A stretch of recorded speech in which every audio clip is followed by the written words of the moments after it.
Hi అండి. అందరికీ నమస్కారం. ఈరోజు మీకోసం ఒక కథ. కథలోకి వెళ్తే శ్రీవల్లి పేరుకు తగ్గట్టే ఎంతో అందమైన, అమాయకమైన పల్లెటూరు అమ్మాయి. గోదావరి జిల్లాలోని ఒక చిన్న గ్రామం ఆమె స్వస్థలం. నాన్ రామారావు ఒక చిన్న కిరాణా కొట్టు నడుపుతూ కుటుంబాన్ని నెట్టుకొస్తున్నాడు. ఇంట్లో శ్రీవల్లితో పాటు వివాహ వయసొచ్చిన ఒక చెల్లెలు, చదువుకున్న తమ్ముడు. కుటుంబం నిండా అప్పులే. ఏ పూట కాయే పూట గడవటం కష్టంగా ఉన్న ఆ ఇంట్లో శ్రీవల్లి అందరికీ ఆశగా నిలిచేది. కుట్టు మిషన్ కుడుతూ ట్యూషన్లు చెబుతున్న అన్నకు చేదోడువాదుడుగా ఉండేది. తనకంటూ పెద్ద కలలు లేవు. కానీ తనకు రాబోయే భర్త తను మహారాణిలా చూసుకోవాలని, తన కష్టాలన్నీ తీరిపోవాలని ప్రతి ఆడపిల్లలాగే తాను కలలు కంది. కాని విధి ఆమె పట్ల వేరేలా ఆలోచించింది. ఒకరోజు వాళ్ళ ఇంటి ముందు రెండు పెద్ద ఖరీదైన కార్లు వచ్చాగాయి. ఆ ఊళ్ళో ఎవరు అంతటి కార్లను చూసి ఉండరు. అందులోంచి ఒక హుందా అయిన మహిళ దిగింది. ఆమె పేరు అన్నపూర్ణమ్మదేవి. నగరంలోని పేరు మోసిన వ్యాపారవేత్త. వందల కోట్ల ఆస్తికి అధికారాలు. ఆమె నేరుగా రామారావు గుడిసెలోకి అడుగుపెట్టింది. అందరూ ఆశ్చర్యంగా చూస్తున్నారు. రామారావు గారు, నేను సూటిగా విషయానికి వస్తాను. నా కొడుకు సిద్ధార్థ్ మాకున్న ఒకే ఒక్క వారసుడు. 6 నెలల క్రితం జరిగిన ఓ ఘోర రోడ్డు ప్రమాదంలో వాడి వెన్నెముక దెబ్బతింది. ప్రాణాలు దక్కాయి, కానీ వాడిక జీవితాంతం మంచానికి పరిమితమయ్యాడు. 2 కాళ్ళు పనిచేయవు.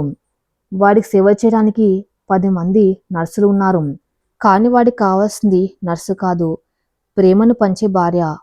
మీ అమ్మాయి శ్రీవల్లి గురించి మా బంధువుల ద్వారా విన్నాను. తను ఎంతో ఓపికగలని, కుటుంబాన్ని కంటికి రెప్పలా చూసుకుంటుందని తెలిసింది.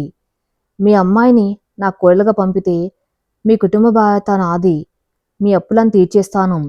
మీ చిన్న అమ్మాయి పెళ్లి ఘనంగా చేస్తాను. మీ అబ్బాయి చదువు బాధ్యత నాది. ఆలోచించుకోండి అని ఒక పెద్ద చెక్ బుక్ టేబుల్ మీద పెట్టింది. లోపల గదిలోంచి ఇదంతా వింటున్న శ్రీవల్లి గుండె ఆగిపోయినంత పనైంది. మంచానికి పరిమితమైన వాడికి భార్యగా వెళ్ళటమా? నా కలలన్నీ ఏమైపోవాలేం అని లోపల కుమిలిపోయింది. రామారావు కళ్ళల్లో నీళ్లు తిరిగాయి. తల్లి, మేం పేదవాళ్లమే కావచ్చు, కానీ నా కూతురి జీవితాన్ని డబ్బుకు అమ్ముకోలేను అన్నాడు చేతులు జోడిస్తూ. అన్నపూర్ణమ్మ దేవి నవ్వింది. నేను మీ అమ్మాయిని కొనుక్కోడానికి రాలేదు రామారావు గారు. నా కొడుక్కి ఒక తోడుని అడగటానికి వచ్చాను. నా కొడుకు వైకల్యంతో ఉన్నాడే, కానీ మనసున్నవాడు. తనని ప్రాణంగా చూసుకుంటాడు. ఒకసారి మీ అమ్మాయిని అడగండి. ఆ రాత్రి సిరివల్లి ఇంట్లో ఎవరు నిద్రపోలేదు. చెల్లెలి భవిష్యత్తు, నాన్న పడుతున్న కష్టం, తమ్ముడి చదువు, ఇవన్నీ శ్రీవల్లి కళ్ళ ముందు కదలాడాయి. తన ఒక్క జీవితం త్యాగం చేస్తే తన కుటుంబం మొత్తం బాగుపడుతుంది. మరుసటి రోజు ఉదయం కన్నీళ్ళను దిగమింగుకొని తండ్రి దగ్గరికి వెళ్ళి, నాకు ఈ పెళ్లి ఇష్టమే నాన్న అని చెప్పింది. రామారావు వెక్కి వెక్కి ఏడ్చాడు. పెళ్లి నగరంలోని ఒక పెద్ద 5 స్టార్ హోటల్లో ఘనంగా జరుగుతుంది. శ్రీవల్లి పట్టుచీరలో నగలతో మహాలక్ష్మిలా ఉంది. కానీ ఆమె కళ్ళల్లో ఒక తెలియని భయం, శూన్యం దాగున్నాయి. పెళ్లికొడుకు సిద్ధార్థను ఒక ప్రత్యేకమైన ఎలక్ట్రిక్ వీల్చైర్లో మండపం మీదకు తీసుకువచ్చారు. సిద్ధార్థ్ 6 అడుగుల అజానుబాహుడు. చూడ్డానికి ఎంతో అందంగా రాజకుమారులా ఉన్నాడు. కానీ తన ముఖంలో నవ్వు లేదు. తన నిస్సహాయతను చూసి తనే అసహించుకున్నట్టుగా ఎవరి వైపు చూడకుండా తలదించుకుని ఉన్నాడు. శ్రీవల్లి మొదటిసారి సిద్ధార్థను చూసింది. అతని కళ్ళల్లోని లోతైన బాధ ఆ మనసుని ఏదో చేసింది. ఈ మనిషికి నేను భార్య కాబోతున్నానా అనిపించింది. పంతులు గారి మంత్రాల ద్వారా సిద్ధార్థ చేతులు వణుకుతూ ఉండగా శ్రీవల్లి మెల్లో 3 ముళ్ళు వేశాడు. ఆ స్పర్శకు శ్రీవల్లి రోమాలు నిక్కబొడుచుకున్నాయి. అది భయమో బాధతో ఆమెకు అర్థం కాలేదు. కానీ ఆ క్షణం నుంచి ఆమె అతనికి అర్ధాంగి. ఒక మంచానికి పరిమితమైన కోటీశ్వరుడికి భార్య. రాత్రి 10 గంటలు అవుతుంది. ఆ పెద్ద బంగ్లాలో శ్రీవల్లి అడుగు పెడుతూ ఉంటే ఏదో ఇంద్రభవనంలోకి వెళ్తున్నట్టు అనిపించింది. అంత నిశ్శబ్దం. పనివాళ్ళు ఎవరి పనుల్లో వాళ్ళు ఉన్నారు. అన్నపూర్ణాదేవి శ్రీవల్లి దగ్గరకు వచ్చి ఆమె తల నిమిరింది. నాకు తెలుసమ్మా, నీ మనసులో ఎన్నో భయాలు ఉన్నాయి. కానీ నా కొడుకు చాలా మంచివాడు. వాడికి నీ ప్రేమ కావాలి, వెళ్ళు అని ఆశీర్వదించి పంపింది. శ్రీవల్లి చేతిలో పాల గ్లాస్ పట్టుకుని పూలతో అలంకరించిన ఆ విశాలమైన పడగ్గది వైపు అడుగులు వేస్తుంది. గుండె వేగంగా కొట్టుకుంటుంది. చేతులు వణుకుతున్నాయి. డోర్ నెమ్మదిగా తోసి లోపలికి అడుగుపెట్టింది. గది మొత్తం మల్లెపూల వాసన, దానికి తోడు సన్నని ఏసీ గాలి. గది మధ్యలో ఉన్న పెద్ద కింగ్ సైజ్ మంచం మీద సిద్ధార్థ ఉన్నాడు. అతని వీపుకు దిండ్లు ఆనించి ఉన్నాయి. అతని కాళ్ళ మీద ఒక దుప్పటి కప్పి ఉంది. అతని కిటికీ వైపు చూస్తున్నాడు. గదిలోకి ఎవరు వచ్చారో కూడా గమనించే స్థితిలో లేడు, లేదా పట్టించుకోవట్లేదు. శ్రీవల్లి నెమ్మదిగా వెళ్ళి మంచం పక్కన ఉన్న టీపాయ్ మీద పాల గ్లాస్ పెట్టింది.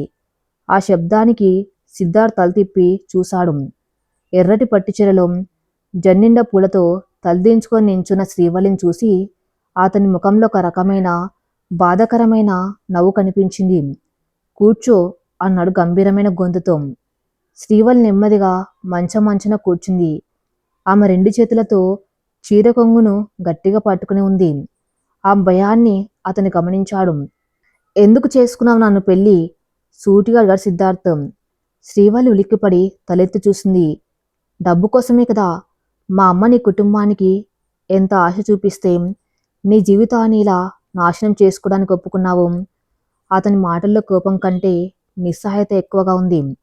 చూడు, నేను ఒక మంచానికి పరిమితమైన వాణ్ణి. నా కాళ్ళు నా మాట వినవు. కనీసం నా పనులు నేను చేసుకోలేను. ఒక ఆడపిల్లకు తన భర్త గురించి ఎన్ని కళ్ళు ఉంటాయో నాకు తెలుసు. నేను నీకు ఏ సుఖము ఇవ్వలేను. అయినా ఈ పెళ్లి కొందుకు ఒప్పుకున్నావు? శ్రీవల్లి కళ్ళల్లో నీళ్లు తిరిగాయి. కానీ ఆమె ఏడవలేదు.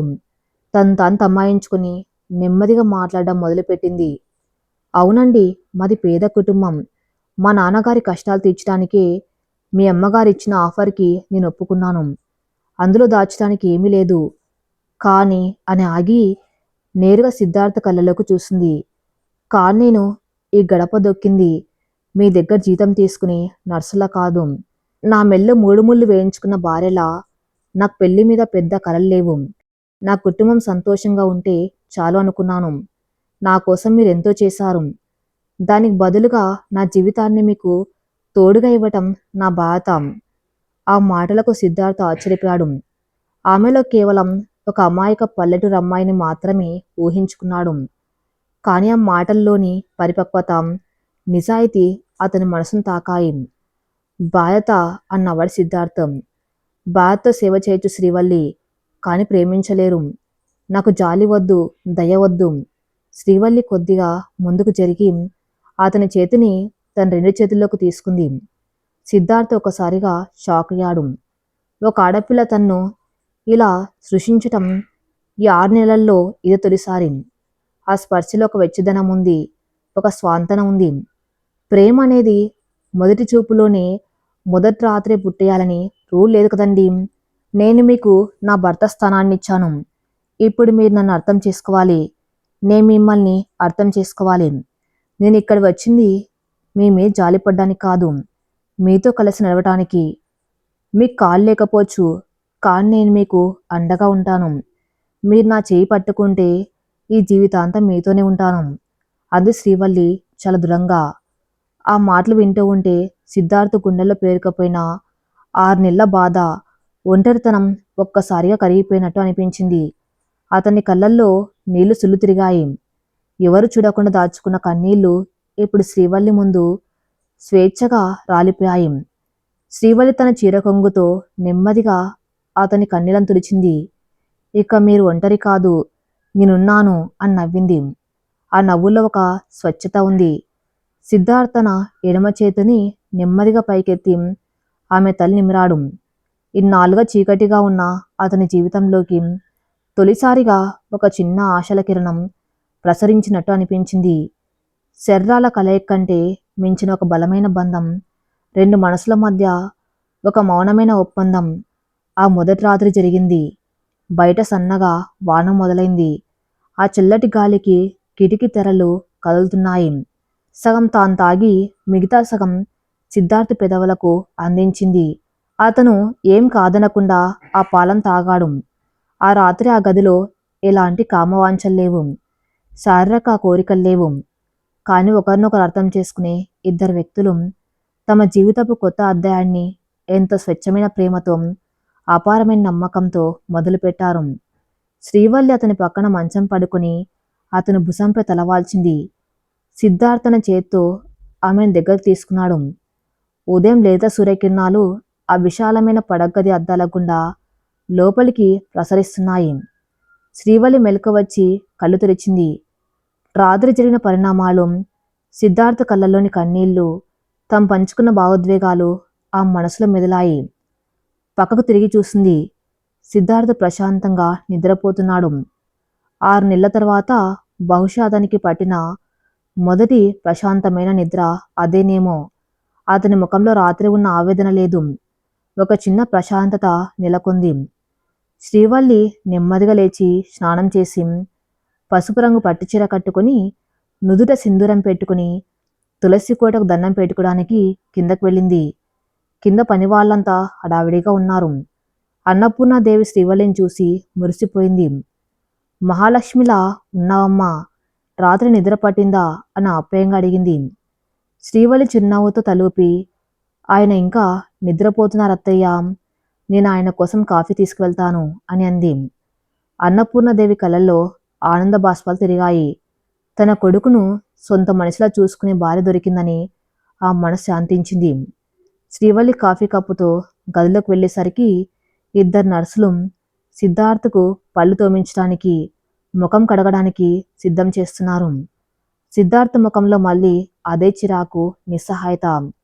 పరాయి వాళ్ళ చేతుల్లో తన దినచర్య ఆధారపడడం అతనికి నరకంగా అనిపిస్తుంది. శ్రీవల్లి నర్సుల దగ్గరికి వెళ్ళి, మేరీ గారు, ఇక నుంచి ఆయన వ్యక్తిగత పనులన్నీ నేనే చూసుకుంటాను. మీరు ఆయన మందుల విషయం, వైద్యానికి సంబంధించినవి మాత్రమే చూడండి అని చాలా మర్యాదగా కానీ దృఢంగా చెప్పింది. నర్సులు ఆశ్చర్యంగా సిద్ధార్థ్ వైపు చూశారు. సిద్ధార్థ్ కూడా ఉలిక్కిపడ్డాడు. నర్సులు వెళ్ళిపోగానే శ్రీవల్లి గోరువెచ్చని నీళ్లు, స్పాంజు, బ్రష్ తీసుకుని సిద్ధార్థ్ దగ్గరకు వచ్చింది. ఇదంతా నీకు అవసరం లేదు శ్రీవల్లి, నేను నీకు భర్తను, పేషెంట్ని కాదు. నువ్వు నాకు సేవలు చేయవలసిన కర్మ నీకు పట్టలేదు అన్నాడు సిద్ధార్థ్ ముఖం తిప్పుకుంటూ. శ్రీవల్లి నవ్వింది. మీరు నా పేషెంట్ అయితే కదా నేను సేవ చేయడానికి. మీరు నా భర్త. భర్తకు భార్య చేసుకునే ఉపాచనం సేవ ఎలా అవుతుందండి? నాన్నకు ఒంట్లో బాలేనప్పుడు నేను అన్నీ చూసుకున్నాను. ఇప్పుడు మీరు నా ప్రపంచం. ఇందులో నాకు ఎలాంటి ఇబ్బంది లేదు. అలా చెబుతూనే నెమ్మదిగా అతని ముఖం తుడిచింది. అతని గడ్డం పెరిగిపోయి ఉంది. షేవింగ్ కిట్ తీసుకుని క్రీమ్ రాసి నెమ్మదిగా గడ్డం గీయడం మొదలుపెట్టింది. శ్రీవల్లి ముఖం అతని ముఖానికి చాలా దగ్గరగా ఉంది. ఆమె ఊపిరి అతనికి తగులుతుంది. ఆమె కళ్ళలోని శ్రద్ధ, ఆ స్పర్శలోని ఆప్యాయత సిద్ధార్థ్ను మంత్రముగ్ధుని చేశాయి. ఇన్నాళ్ళు తనను ఒక రోగిలా చూసిన చేతులే తప్ప ఒక మనిషిలా ప్రేమగా తాకిన చేతులు లేవు. శ్రీవల్లి స్పర్శలో ఒక అద్భుతమైన స్వాంతన ఉంది. షేవింగ్ పూర్తయ్యాక టవల్తో ముఖం తుడుస్తూ ఉండగా ఇద్దరి కళ్ళు కలిశాయి. సిద్ధార్థ్ పెదవులపై తొలిసారిగా ఒక చిన్న చిరునవ్వు మొగ్గ తొడిగింది. ఆ చూసి శ్రీవల్లి గుండె సంతోషంతో ఉప్పొంగింది. మధ్యాహ్నం భోజనాల సమయం. ఆ ఇంటికి అన్నపూర్ణమ్మదేవి భర్త చెల్లెలు కాంతమ్మ, ఆమె కూతురు రూప వచ్చారు. కాంతమ్మ ఎప్పటినుంచో తన కూతురు రూపాన్ని సిద్ధార్థికిచ్చి పెళ్లి చేసి ఈ 100 కోట్ల ఆస్తికి మహారాణి చేయాలని కలలు కంది. కానీ సిద్ధార్థ్కి యాక్సిడెంట్ అయి కాళ్ళు పడిపోగానే తన కూతురి జీవితం ఎందుకు నాశనం చేయటం అని వెనక్కి తగ్గింది. ఇప్పుడు ఎక్కడినుంచో ఒక పల్లెటూరు పిల్ల వచ్చి ఈ ఇంటికి కోడలవ్వటం ఆమెకు మింగుడు పడ్డం లేదు. హాల్లో సోఫాలో కూర్చుని కాంతమ్మ వెటకారంగా మాట్లాడడం మొదలుపెట్టింది. ఏమే అన్నపూర్ణ, ఎంత కొడుకు మీద ప్రేమ ఉంటే మాత్రం ఇలాంటి ఒక అనామకురాల్ని తెచ్చి కోడల్ని చేసుకుంటావా? వాళ్ళ నాన్న అప్పులు తీర్చి వాళ్ళ కుటుంబాన్ని ఉద్ధరించడానికి ఈమె ఈ పెళ్లికి ఒప్పుకుంది. కానీ లేకపోతే ఆ వీల్చైర్లో ఉన్న నీ కొడుకుని యువతి చేసుకుంటుంది అని తూలనాడింది. రూప కూడా కలగజేసుకుని, అవునాంటీ, పాపం ఈ శ్రీవల్లిది కూడా చిన్న వయసే కదా, లైఫ్ లాంగ్ ఆ మంచం పక్కన కూర్చుని ఏం ఎంజాయ్ చేస్తుంది? డబ్బు కోసం తన యవ్వనాన్ని బలి చేసుకుంది అంది నవ్వుతూ. ఇదంతా మెట్ల మీద నుండి వింటున్న శ్రీవల్లికి రక్తం మరిగిపోయింది. తను పేదది కావచ్చు, కానీ ఆత్మాభిమానం ఉన్నది. నెమ్మదిగా మెట్లు దిగి వాళ్ళ దగ్గరకు వచ్చింది. శ్రీవల్లి కలలో ఏమాత్రం భయం లేదు. నమస్కారం అత్తయ్య గారు అంది చేతులు జోడిస్తూ. కాంతమ్మ ఎగాదిగా చూసింది. ఏం, మా మాటలు విన్నావా? తప్పుగా అనిపిస్తే నేను చేయగలిగింది ఏమీ లేదు. నిజాలే మాట్లాడాను. శ్రీవల్లి ఎంతో ప్రశాంతంగా కాని సూటిగా సమాధానమిచ్చింది. నిజాలెప్పుడు ఒకరి వైపు నుంచే ఉండవు అత్తయ్య గారు. మీరన్నట్లు నేను పేద ఇంటి అమ్మాయిని. డబ్బు కోసమే మా అమ్మగారు నన్ను అడిగారు. మా నాన్నగారు ఒప్పుకున్నారు. కానీ నేను మాత్రం నా భర్తను డబ్బుగా చూడలేదు. ఒక మనిషికి శరీరం లోపిస్తే జీవితం ఆగిపోదు. కష్టకాలంలో వదిలేసి వెళ్ళిపోయే బంధువుల కంటే ప్రాణం ఉన్నంత వరకు తోడుండే భార్యగా ఉండడానికి నేను ఇష్టపడ్డాను. నా యవ్వనం, నా ఆనందం నా భర్త ముఖంలో నవ్వు చూసినప్పుడే నాకు దక్కుతాయి.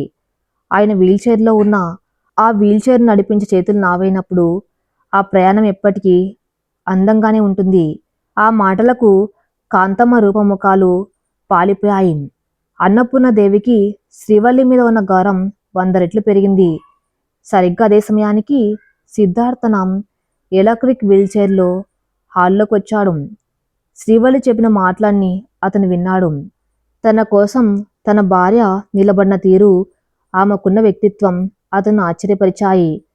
అతనిపై జాలి చూపిస్తుందని అనుకున్న భార్య తనకు అతిపెద్ద కవచంలో మారుతుందని అతను ఊహించలేదు. సిద్ధార్థ నవ్వుతూ ముందుకొచ్చి, శ్రీవల్లి చెప్పింది విన్నారు కదా పిన్నిగారు. నా భార్యకు నేనంటే ఇష్టం. నాకు ఇలాంటి లోపం లేదని తను అనుకున్నప్పుడు ప్రపంచం ఏమనుకున్నా మాకు అనవసరం. మీరు భోజనం చేసి వెళ్ళండి అన్నాడు గంభీరంగా. కాంతమ్మ రూప అవమానం తల్లించుకుని అక్కడి నుండి వెళ్ళిపోయారు. శ్రీవల్లి సిద్ధార్థ్ వైపు చూసింది. ఇద్దరి చూపులు కలిశాయి. ఆ చూపుల్లో నేనున్నాను అనే భరోసా శ్రీవల్లి ఇస్తూ ఉంటే, నీకు నేను రుణపడి ఉంటాను అనే భావం సిద్ధార్థ్ కళ్ళలో కనిపించింది. సాయంత్రం 4 గంటలకు ఫిజియోథెరపీ డాక్టర్ వచ్చాడు. సిద్ధార్థ్ వెన్నెముక కింద భాగం కండరాలు పూర్తిగా చచ్చుబడిపోయాయి. వాటిని యాక్టివేట్ చేయడానికి ప్రతిరోజు ఎంతో కఠినమైన నొప్పిని కలిగించే వ్యాయామాలు చేయాలి. ఆ నొప్పి భరించలేక సిద్ధార్థ్ చాలాసార్లు ట్రీట్మెంట్ మధ్యలోనే ఆపేసేవాడు. డాక్టర్ వ్యాయామం మొదలుపెట్టాడు. సిద్ధార్థ్ కాళ్ళను మడిచి ప్రెస్ చేస్తున్నాడు. సిద్ధార్థ ముఖం నొప్పితో కందిపోతుంది. పళ్ళు కొరుకుతున్నాడు. నుదుట చెమటలు పడుతున్నాయి.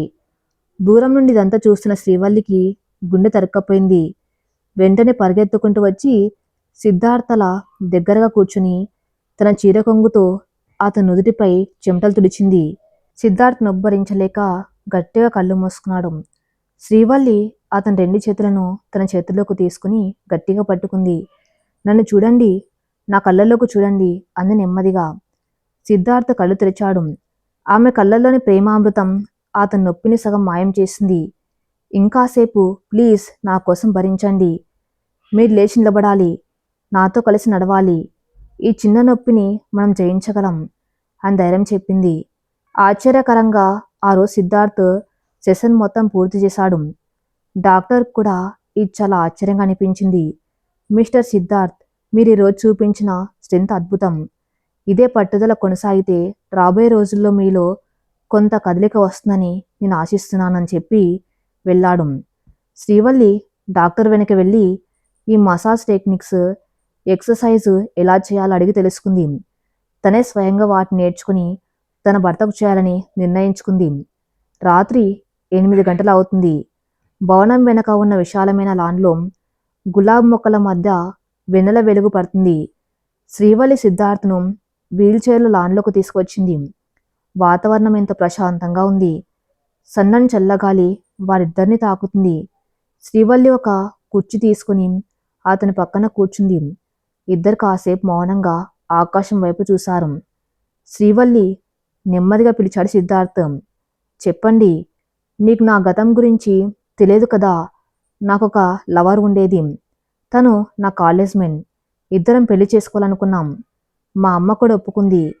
కానీ ఆ యాక్సిడెంట్ తర్వాత నేను ఇక మంచానికి పరిమితమని తెలిసాక తను ఒక్కసారి కూడా నన్ను చూడ్డానికి రాలేదు. కనీసం ఫోన్ చేయలేదు. 6 నెలల తర్వాత తనకు వేరే వారితో పెళ్ళి అయిపోయిందని తెలిసింది. అప్పటి నుండి నాకు ఈ ప్రపంచం మీద, ప్రేమ మీద నమ్మకం పోయింది. ఆడవాళ్ళు కేవలం నా డబ్బును, నా హోదాను మాత్రమే ప్రేమిస్తారని అనుకున్నాను. సిద్ధార్థ్ గొంతులో పాత గాయం తాలూకు బాధ స్పష్టంగా తెలుస్తుంది. శ్రీవల్లి అతని చేతిని తన చేతుల్లోకి తీసుకుంది. ఆమె ప్రేమించినది సిద్ధార్థ్ అనే మనిషిని కాదు, 100 కోట్లకు వారసుడైన ఒక వ్యాపారవేత్తని. కానీ నేను వివాహం చేసుకున్నది ఒక బాధలో ఉన్న మనిషిని. మీ గతం మీకు ఒక చేదు జ్ఞాపకం కావచ్చు, కానీ భవిష్యత్తు అలా ఉండనివ్వను. నా జీవితంలో నాకంటూ ఎవరు ప్రత్యేకంగా లేరు. మీరే నా మొదటి ప్రాధాన్యత. మీ నమ్మకాన్ని నేను ఎప్పటికీ వమ్ము చేయను. సిద్ధార్థ ఆమె వైపు చూశాడు. వెన్నెల వెలుగులో ఆ ముఖం ఎంతో స్వచ్ఛగా, ప్రశాంతంగా కనిపిస్తుంది. ఆ మాటల్లోని నిజాయితీ అతని గుండె లోతుల్లోకి దూసుకుపోతుంది. తన్ను మోసం చేసిన గతం కంటే తనకు అండగా నిలబడిన ఈ వర్తమానం ఎంతో అందమైందిగా అతనికి అనిపించింది. నాకు ఒక చిన్న కోరిక శ్రీవల్లి అన్నాడు సిద్ధార్థం. ఏమిటో అడగండి. నాకు 6 నెలలుగా నిద్ర పట్టడం లేదు. రాత్రులు పీడకలలు. నిన్న రాత్రి నువ్వు పక్కన ఉంటే ఎలా నిద్రపోయానో నాకే తెలియదు. ఈరోజు కూడా నువ్వు నా చేతిని పట్టుకొని పడుకుంటావా? ఎంతో అమాయకంగా ఒక చిన్న పిల్లాలా అడిగాడు సిద్ధార్థం. శ్రీవల్లి పెదవులపై ఒక చిన్న విరిసింది. నేను మీ భార్యనండి. మీ చెయ్యి పట్టుకోవడానికి నేను పర్మిషన్ తీసుకోవాలా అంటూ అతని నుదుటిపై సున్నితంగా ముద్దు పెట్టింది. ఆ ముద్దుతో సిద్ధార్థ్ దేహంలో ఒక తెలియని విద్యుత్తు ప్రవహించినట్టయింది. ఇన్నాళ్ళు కదలని తన కాళ్ల వేలల్లో ఒక సన్నని స్పందన కనిపించింది. అది వైద్యశాస్త్రానికి అంతుచిక్కని ప్రేమ మాత్రమే చేయగల అద్భుతం. మంచులా గడ్డకట్టుకుపోయిన సిద్ధార్థ్ జీవితంలోకి శ్రీవల్లి ఒక వసంతంలో ప్రవేశించి 6 నెలలు గడిచిపోయాయి. 6 నెలల్లో ఆ ఇంట్లో వాతావరణం పూర్తిగా మారిపోయింది. శ్రీవల్లి కేవలం ఆ ఇంటి కోడలుగా మాత్రమే కాకుండా ఆ ఇంటికి ఒక ప్రాణంగా మారిపోయింది. ఉదయం లేచిన దగ్గర నుండి రాత్రి పడుకునే వరకు సిద్ధార్థ్ ప్రపంచం శ్రీవల్లి చుట్టే తిరుగుతుంది. ఆమె నవ్వు, ఆమె మాట, ఆమె స్పర్శ ఇవే సిద్ధార్థ్కు ఇప్పుడు మందులు. ఆ రోజు ఉదయం డాక్టర్ ఫిజియోథెరపీ సెషన్ ముగించి వెళ్ళాడు. శ్రీవల్లి సిద్ధార్థ్ కాళ్లకు ఒక ప్రత్యేకమైన ఆయుర్వేద తైలంతో మర్దన చేస్తుంది. ఆమె కళ్ళలోని సున్నితత్వం, ప్రేమ ఆ నరాల్లోకి ప్రాణం పోసినట్టుగా అనిపిస్తుంది సిద్ధార్థకు. అతను కళ్ళు మూసుకొని ఆమె స్పర్శను ఆస్వాదిస్తున్నాడు.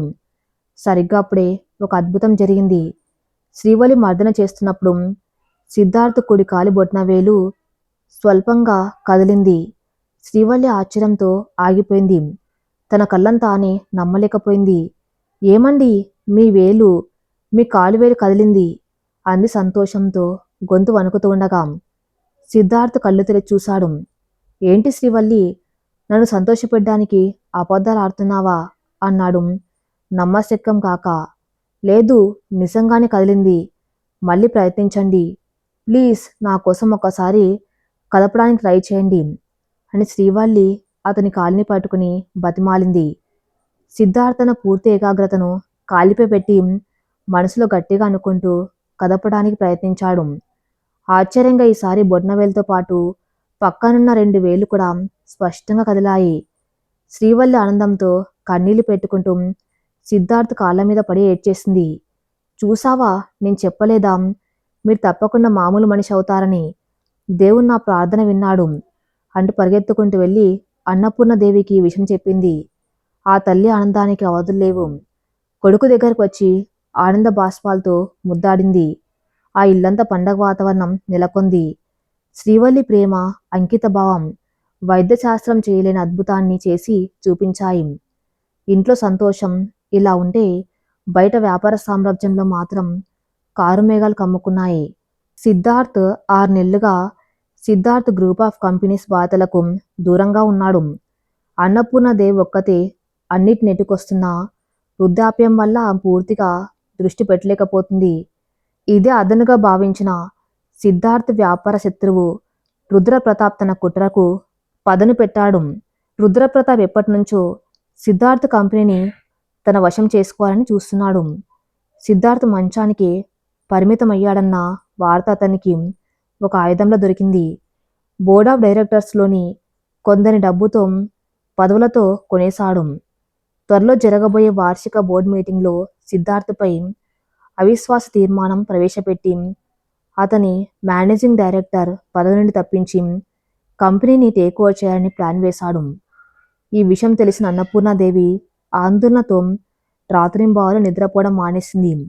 ఒకరోజు రాత్రి లైబ్రరీలో ఫైల్ చూస్తూ కన్నీళ్లు పెట్టుకున్న అత్తయ్యను చూసిన శ్రీవల్లి నెమ్మదిగా లోపలికి వెళ్ళి ఆమె భుజంపై చేయి వేసింది. ఏమైంది అత్తయ్య, ఎందుకు ఆందోళన పడుతున్నారు అని అడిగింది. అన్నపూర్ణాదేవి తన బాధనిక దాచుకోలేకపోయింది. శ్రీవల్లి, నా కొడుకు ప్రాణం పెట్టి పెంచిన కంపెనీది. ఇప్పుడు వాడు ఆఫీస్కి రాలేని స్థితిలో ఉన్నాడని, వాడిని పదవి నుంచి దించేయాలని కుట్రలు పన్నుతున్నారు. రేపు ఇంట్లోని బోర్డు మీటింగ్ ఏర్పాటు చేశాను. రుద్రప్రతాప్ కూడా వస్తున్నాడు.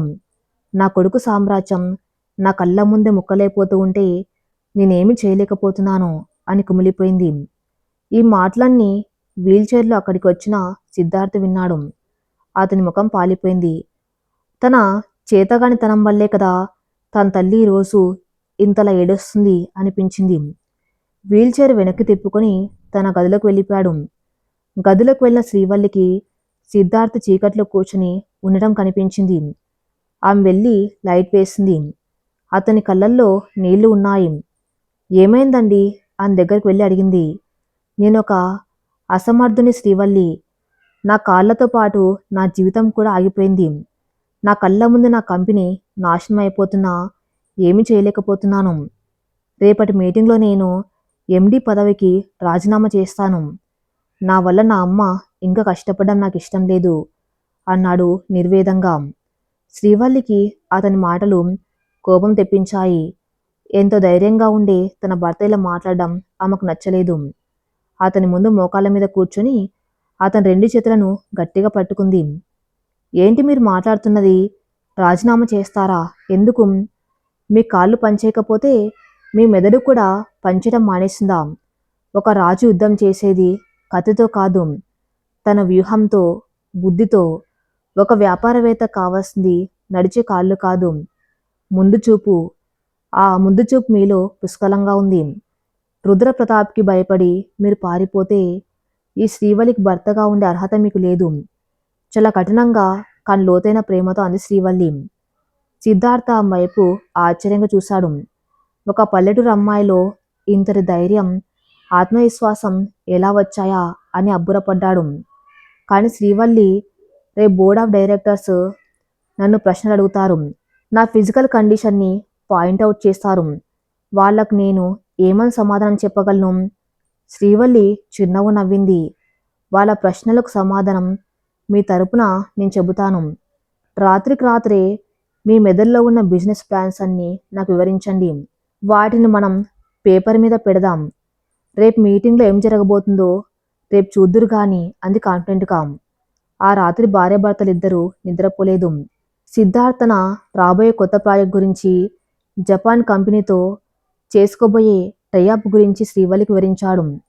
శ్రీవల్లి వాటన్నిటినీ శ్రద్ధగా నోట్ చేసుకొని ల్యాప్టాప్లో ప్రజెంటేషన్ రెడీ చేసింది.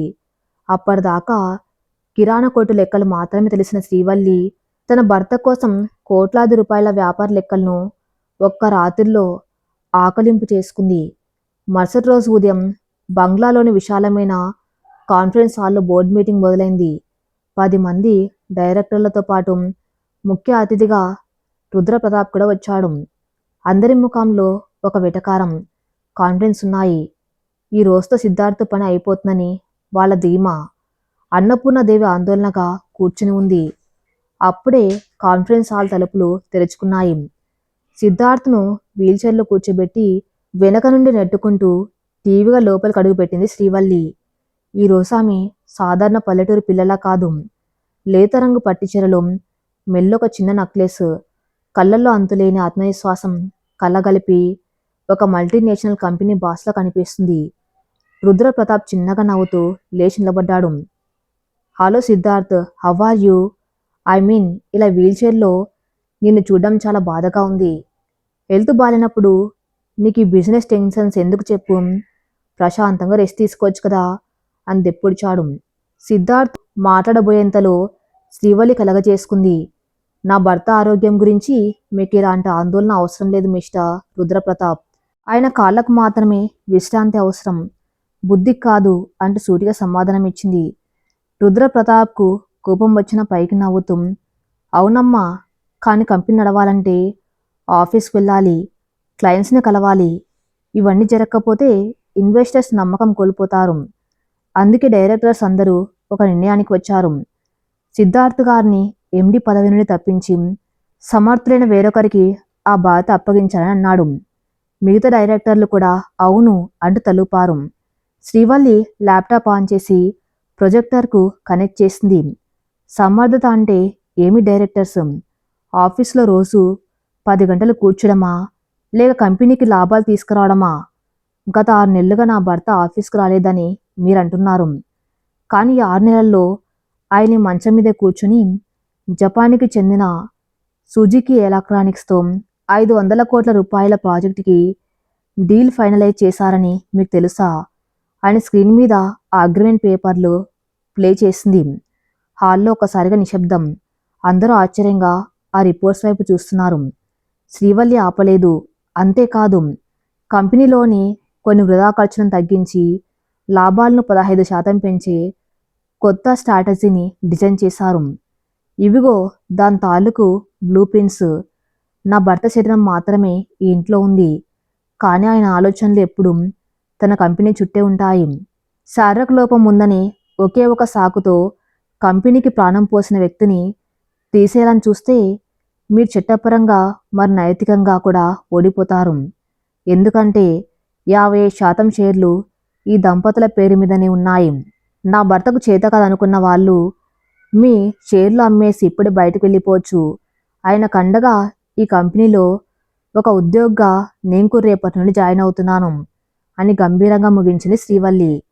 ఆమె ప్రజెంటేషన్, మాట్లాడిన తీరు చూసి బోర్డు డైరెక్టర్స్ అందరు లేచి నిలబడి చప్పట్లు కొట్టారు. వాళ్లకు సిద్ధార్థ్ సామర్థ్యంపై మళ్ళీ నమ్మకం కుదిరింది. వీఆర్ సారీ సార్, మాకు మీ మీదే పూర్తి నమ్మకం ఉంది అని ఏకగ్రీవంగా మద్దతు తెలిపారు. రుద్రప్రతాప్ ముఖం అవమానంతో నల్లబడిపోయింది. తలదించుకొని ఒక్క మాట కూడా మాట్లాడకుండా అక్కడి నుండి వెళ్ళిపోయాడు. అన్నపూర్ణదేవి గర్వంతో తన కోడల్ని చూసి మురిసిపోయింది. సిద్ధార్థ్ కళలో తన భార్య పట్ల అపారమైన గౌరవం, ఆరాధన కనిపించాయి. ఆ రోజు రాత్రి వాతావరణం ఎంతో ఆహ్లాదకరంగా ఉంది. బయట సన్నని చిరుజల్లు పడుతుంది. మట్టి వాసన గదిలోకి వస్తుంది. శ్రీవల్లి గదిలోకి వచ్చేసరికి సిద్ధార్థ్ తన వీల్చైర్లో కిటికీ దగ్గర కూర్చొని వర్షాన్ని చూస్తున్నాడు. శ్రీవల్లి నెమ్మదిగా అతని దగ్గరకు వచ్చి నిలబడింది. సిద్ధార్థ్ ఆమె చేయి పట్టుకుని తన పక్కన కూర్చోబెట్టుకున్నాడు.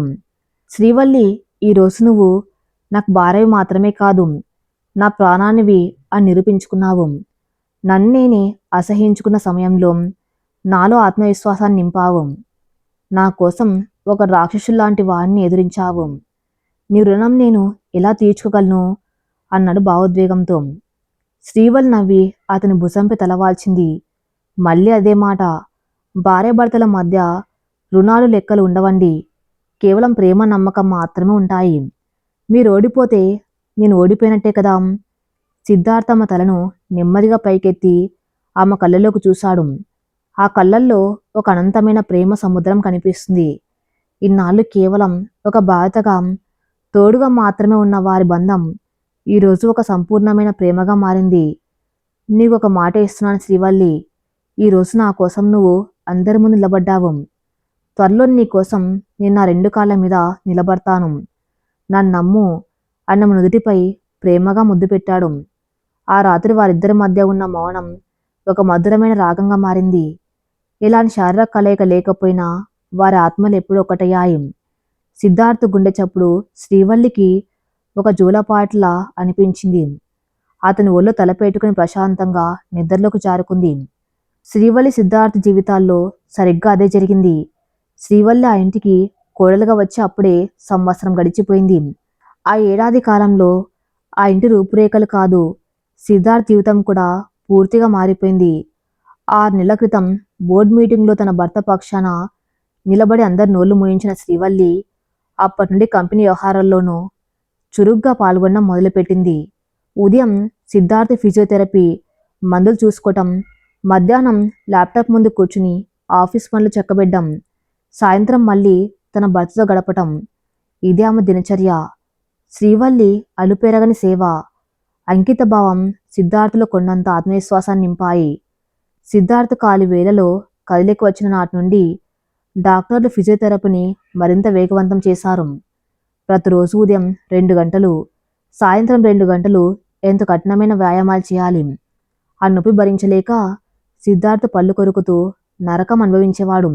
కాంత్ తన కళ్ళ ముందు తన కొంగుతో చెమట తుడుస్తూ ఇంకొకసారి నా కోసం, మీకోసం అని కన్నీళ్లతో బతిమలాడుతున్న శ్రీవల్లిని చూసి తన నొప్పిని దిగమింగేవాడు.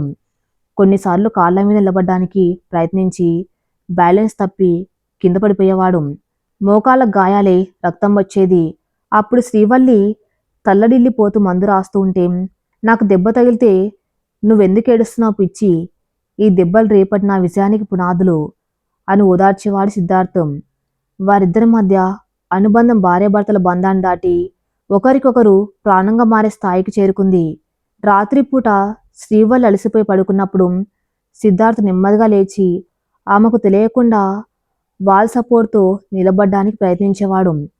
నా భార్యకు నేను భారంగా మిగిలిపోకూడదు, తన మెల్లో తాళి కట్టిన భర్తగా నా 2 కాళ్ళ మీద నడిచి వెళ్ళి తన నుదుటిన ముద్దు పెట్టుకోవాలి అన్న కసి అతని నరనరాల్లో ప్రవహించింది. ఈ రహస్య ప్రయత్నం గురించి కేవలం డాక్టర్లకు మాత్రమే తెలుసు. ఈరోజు వాళ్ళ మొదటి పెళ్లి రోజు. ఇంట్లో పెద్ద పండగ వాతావరణం నెలకొంది. అన్నపూర్ణాదేవి తన కొడుకు కోడలి మొదటి పెళ్లి రోజును నగరంలోనే అత్యంత వైభవంగా జరపాలని నిర్ణయించుకుంది. పెద్ద హోటల్లో బంధువులందరికీ విందు ఏర్పాటు చేసింది. ఈ వేడుకకు ప్రత్యేక ఆకర్షణగా శ్రీవల్లి పుట్టింటి వాళ్ళు కూడా వచ్చారు. శ్రీవల్లి తండ్రి రామారావు ఒకప్పుడు అప్పుల బాధతో కుంగిపోయిన మనిషి. కానీ అన్నపూర్ణదేవి ఇచ్చిన మాట ప్రకారం వాళ్ళ అప్పులన్నీ తీర్చేసి ఆయనకు ఒక పెద్ద సూపర్ మార్కెట్ పెట్టించింది. శ్రీవల్లి చెల్లెలికి ఒక మంచి సంబంధం చూసి ఘనంగా పెళ్లి చేసింది. తమ్ముడిప్పుడు సిటీలో టాప్ ఇంజనీరింగ్ కాలేజీలో చదువుతున్నాడు. హోటల్ హాల్లోకి రాగానే రామారావు నేరుగా వెళ్ళి అన్నపూర్ణమ్మదేవి కాళ్ళ మీద పడిపోయారు. ఏంటి రామారావు గారు, ఏం చేస్తున్నారు? లేవండి అంది అన్నపూర్ణాదేవి కంగారుగా. లేదమ్మా, ఆ రోజు మీరు మా గుడిసెకు వచ్చినప్పుడు మిమ్మల్ని చాలా తప్పుగా అనుకున్నాను. నా కూతురి జీవితం నాశనం అయిపోతుందేమో అని భయపడ్డాను. కానీ మీరు నా కూతుర్ని మహారాణిలా చూసుకున్నారు, మా కుటుంబాన్ని నిలబెట్టారు. ఈ జన్మకు మీ రుణం తీర్చుకోలేను అన్నాడు కన్నీళ్లతో. అప్పుడే అక్కడికి వచ్చిన శ్రీవల్లి పరిగెత్తుకుంటూ వెళ్ళి నాన్ను హత్తుకుంది. ఇన్నాళ్ల తర్వాత తన కుటుంబాన్ని సంతోషంగా చూసేసరికి ఆమె గుండె ఆనందంతో నిండిపోయింది. 6 నెలల క్రితం తనను తూలనాడిన కాంతమ్మ, రూప కూడా అక్కడే ఉన్నారు. శ్రీవల్లి స్థానం ఇప్పుడు ఆ ఇంట ఎంత బలపడిందో చూసి వాళ్ళు మౌనంగా ఉండిపోయారు. సరిగ్గా రాత్రి 8 గంటలైంది.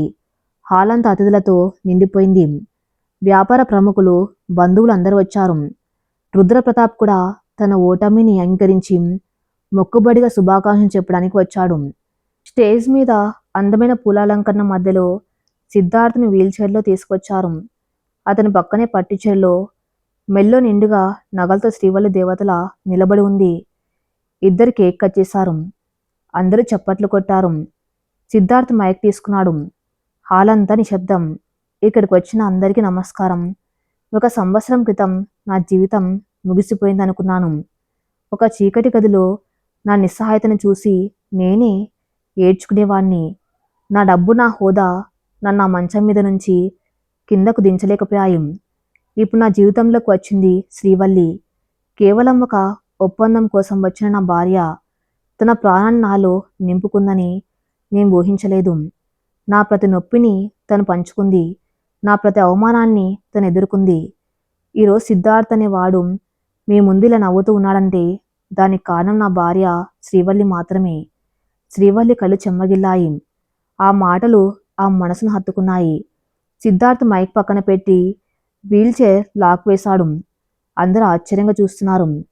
ఏం చేస్తున్నాడు ఇతను అని. సిద్ధార్థ్ తన 2 చేతులతో చైర్ హ్యాండిల్స్ గట్టిగా పట్టుకున్నాడు. శ్రీవల్లి కంగారుగా ఏమండి, ఏంటిది, పడిపోతారు అంటూ ముందుకు రాబోయింది. సిద్ధార్థ్ చేయి చూపిస్తూ ఆమెను ఆపాడు. నెమ్మదిగా తన పూర్తి బలాన్ని కూడదీసుకుని కాళ్ళ మీద భారం వేస్తూ పైకి లేవడానికి ప్రయత్నించాడు. అతని ముఖం నొప్పితో కదులుతుంది. నరాలు ఉబ్బుతున్నాయి. ఒక్కసారిగా ఒక పెద్ద ఊపిరి పీల్చుకుని ఎవరి సాయం లేకుండా తన 2 కాళ్ళ మీద నిలబడ్డాడు. హాల్లో ఉన్న ప్రతి ఒక్కరూ ఒక్క క్షణం శిలల్లా మారిపోయారు. అన్నపూర్ణాదేవి నోటి వెంబడి మాట రాలేదు. 2 చేతులతో ముఖం కప్పుకొని వెక్కి వెక్కి ఏడ్చేసింది. కాంతమ్మ రుద్రప్రతాప్ల కళ్ళు తేలేశాయి. శ్రీవల్లికి తన కళ్ళను తానే నమ్మలేకపోయింది. ఆమె గుండె ఆగిపోయినంత పనైంది. చేతులు వణుకుతున్నాయి. ఏమండి అంటూ నోటమాట రాక అలాగే నిలబడిపోయింది. సిద్ధార్థ్ పెదవులపై ఒక గొప్ప చిరునవ్వు విరిసింది. అతను అక్కడితో ఆగలేదు. తన కుడి కాలు నెమ్మదిగా ముందుకు వేసి ఒక అడుగు వేశాడు. తర్వాత ఎడమ కాలు. అలా తూలుతూనే 3 అడుగులు ముందుకు వేసి నేరుగా వెళ్ళి శ్రీవల్లిని తన 2 చేతులతో గట్టిగా హత్తుకున్నాడు. హాలంతా కరతాళ ధ్వనులతో మారుమోగిపోయింది. ఆ చప్పట్లు ఎంతోసేపు ఆగలేదు. శ్రీవల్లి అతని వక్షస్థలంపై తలపెట్టుకుని చిన్న పిల్లల ఏడ్చేసింది. నిలబడ్డారు, మీరు నిలబడ్డారు అంటూ పిచ్చిగా తన ముఖమంతా ముద్దులతో ముంచెత్తింది. సిద్ధార్థమ్మ కన్నీళ్లను తుడుస్తూ, నీ ప్రేమ నన్ను మళ్ళీ మనిషిని చేసిన శ్రీవల్లి అని అన్నాడు. అది కేవలం ఒక శారీరక విషయం కాదు. ఒక భార్య తన పట్ల చూపించిన స్వచ్ఛమైన ప్రేమకు దక్కిన అతి పెద్ద బహుమతి. వేడుక ముగిసింది. బంధువులందరూ ఆనందంతో ఇళ్లకు వెళ్ళిపోయారు. రాత్రి 12 గంటలు అవుతుంది. శ్రీవల్లి పాలు తీసుకుని పడగ్గది వైపు నడుస్తుంది. సరిగ్గా సంవత్సరం క్రితం ఇదే రోజు ఇదే గదిలోకి ఎంతో భయంతో ఒక మంచానికి పరిమితమైన వాడి భార్యగా అడుగుపెట్టింది. కానీ ఈరోజు ఆ భయం లేదు. అంతులేని ఆనందం, వర్ణించలేని పులకరింత ఆమె అణువణువున వ్యాపించి ఉన్నాయి. తలుపు నెమ్మదిగా తెరిచి లోపలికి వెళ్ళింది. గది మొత్తం ఎర్రటి గులాబీలు, మల్లెపూలతో అలంకరించబడి ఉంది. కర్పూరం అగరవత్తుల సువాసన గదిలో నిండి ఉంది. కింగ్ సైజ్ మంచం మీద ఆ రోజుల సిద్ధార్థ్ పడుకొని లేడు. కిటికీ దగ్గర నిలబడి వెన్నెల్ని చూస్తున్నాడు.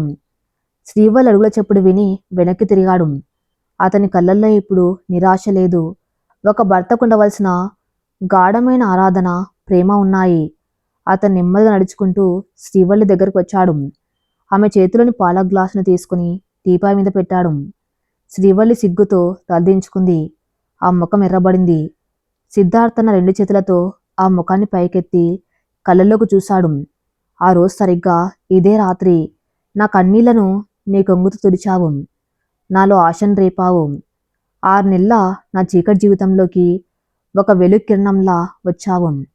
ఆనాడే నిర్ణయించుకున్నాను శ్రీవల్లి, ఎప్పటికైనా నీకు తగిన భర్తగా నిలబడాలని, నిన్ను నా చేతుల్లోకి తీసుకుని ఈ లోకాన్ని జయించాలని అన్నాడు గద్గద స్వరంతో.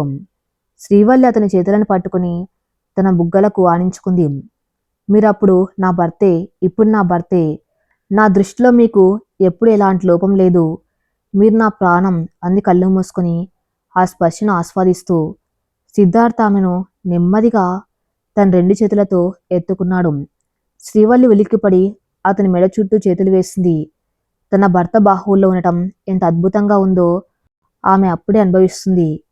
అతను ఆమెను తీసుకువెళ్ళి పూలతో అలంకరించిన పాంట్ మీద నెమ్మదిగా పడుకోబెట్టాడు. వెన్నెల కిరణాలు కిటిగుండా వాళ్ళ మీద పడుతున్నాయి. సిద్ధార్థ్ నెమ్మదిగా ఆ మెల్లోని పూలదండలను పక్కకు తీశాడు.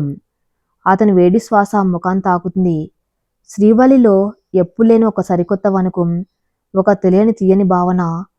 ఇన్నాళ్ళు నువ్వు నాకు అమ్మల సేవ చేశావు, గురువులా దారి చూపించావు, స్నేహితురాల్లా అండగా ఉన్నావు. ఈ రోజు నుంచి నువ్వు నా అర్ధాంగివి, నాలో సగభాగానివి అంటాం నుదుటిపై, కళ్ళపైన, పెదవులపైన తన ప్రేమను ముద్ర రూపంలో కురిపించింది. ఆ రాత్రి ఏవో అలికిలు లేవు. కేవలం 2 ఆత్మల ఏకాంతం మాత్రమే ఉంది. ఇన్నాళ్ళుగా దాచుకున్న ప్రేమ, ఆరాధన, కోరికలు అన్నీ ఒకటై ఆ గదిలో మౌనరాగంగా వికసించాయి. ఒకరిలో ఒకరు లీనమై తమ శరీరాలను, మనసులను సంపూర్ణంగా పంచుకున్నారు. ఆ కలయికలో ఎలాంటి కామవాంఛ లేదు. కేవలం పవిత్రమైన ప్రేమ, ఒకరికొకరు తోడుంటామన్న ఒక మూగ భాష మాత్రమే ఉన్నాయి. ఆ నిశ్శబ్దపు రాత్రి వారిద్దరి ఏకత్వానికి సాక్ష్యంగా మిగిలిపోయింది. కాలం మరో 2 ఏళ్లు ముందుకు వెళ్ళింది. సిద్ధార్థ్ ఇప్పుడు పూర్తిగా మామూలు మనిషయ్యాడు. కర్ర సాయం కూడా లేకుండా నడవగలుగుతున్నాడు. సిద్ధార్థ్ గ్రూప్ ఆఫ్ కంపెనీస్ మళ్ళీ నెంబర్ 1 స్థాయికి చేరుకుంది. కానీ ఇప్పుడు ఆఫీస్లో ఎండి చైర్ పక్కనే మరో చైర్ కూడా ఉంటుంది. అది జాయింట్ ఎండి శ్రీవల్లిది. ఇద్దరు కలిసి వ్యాపార సామ్రాజ్యాన్ని పరిగెత్తిస్తున్నారు. ఆదివారం ఉదయం బంగ్లా లాన్లో సిద్ధార్థ్ కూర్చుని పేపర్ చదువుతున్నాడు. పక్కనే అన్నపూర్ణదేవి దేవుడి శ్లోకాలు చదువుకుంటుంది. అంతలో లోపల నుంచి నిండు గర్భిణిగా ఉన్న శ్రీవల్లి నెమ్మదిగా నడుచుకుంటూ బయటకు వచ్చింది. ఆ ముఖంలో మాతృత్వపు కళ ఉట్టిపడుతుంది. సిద్ధార్థ్ వెంటనే పేపర్ పక్కన పడేసి పరిగెత్తుకుంటూ వెళ్ళి ఆమెను పట్టుకున్నాడు. ఎందుకు శ్రీవల్లి నడిచి వచ్చావు? నన్ను పిలవచ్చు కదా అన్నాడు కంగారుగా. శ్రీవల్లి నవ్వింది. ఏమండి, మరీ అంత కంగారు పడకండి. డాక్టర్ గారు నడవమన్నారు కదా. అయినా నా కడుపులో ఉన్నది మీ రక్తం. ఎంతో పోరాడే తత్వం ఉన్న నాన్ లక్షణాలు వాడికి కూడా వస్తాయి అంది గర్వంగా అతని కడుపు మీద చేయి వేస్తూ. సిద్ధార్థ ఆమెను ప్రేమగా దగ్గరకు తీసుకున్నాడు. తన తలను ఆమె కడుపు కానించి లోపల ఉన్న బిడ్డ కదలికను వినడానికి ప్రయత్నించాడు. అన్నపూర్ణదేవి ఆ దృశ్యాన్ని చూసి 2 చేతులతో దేవుడికి దండం పెట్టుకుంది. డబ్బు హోదా అన్నీ ఉన్న మంచానికి పరిమితమై జీవితం ముగిసిపోయిందనుకున్న ఒక యువకుడు కేవలం పేదరికం వల్ల ఒక ఒప్పందానికి అంగీకరించి ఆ ఇంటికి వచ్చిన ఒక సాధారణ పల్లెటూరు అమ్మాయి. వీరిద్దరి మధ్య విధి ఆడిన వింత నాటకం చివరికి ఒక అద్భుతమైన ప్రేమ కావ్యంగా మారింది. నిజమైన ప్రేమకి ఎలాంటి షరతులు ఉండవు. అది లోపాలను చూడదు, కేవలం మనసులను మాత్రమే చూస్తుంది. ఆ మనసుల కలయికే ఈ శ్రీవల్లి సిద్ధార్థుల మౌనరాగం. ఈ కథ ఇంతటితో సమాప్తం. మరిన్ని మంచి స్టోరీస్ కోసం నా ఛానల్ని ఫాలో అవుతుండండి. Thank you for listening.